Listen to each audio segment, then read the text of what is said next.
अस्सलाम वालेकुम प्यारे बच्चों, ठीक तो हो ना।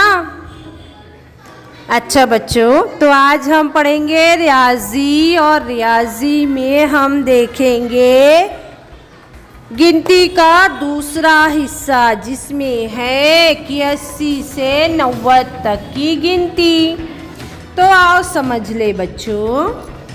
सफ़ा नंबर है 56।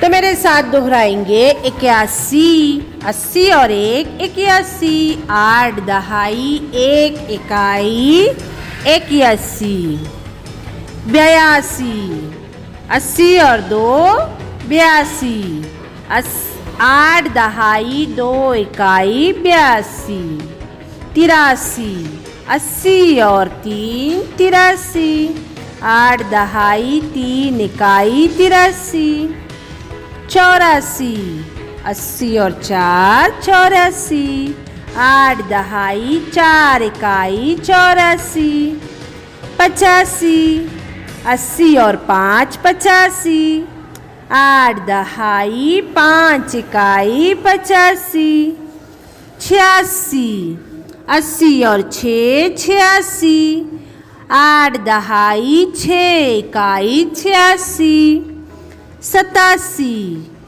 80 और 7 87, 8 दहाई 7 इकाई 87, 88, 80 और 8 88, 8 दहाई 8 इकाई 88, 80 और 9 89, 8 दहाई 9 इकाई 89, 90, 9 दहाई होते हैं 90।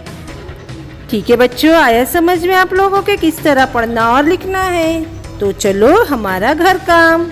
तरतीब वार अददों की झंडियाँ जो दिखाई दे रही है इनमें खाली जगह में मुनासिब अदद लिखो और मुझको व्हाट्सएप पर सेंड करना ना भूलें। ठीक है बच्चों, अल्लाह हाफिज़। घर में रहो, महफूज रहो।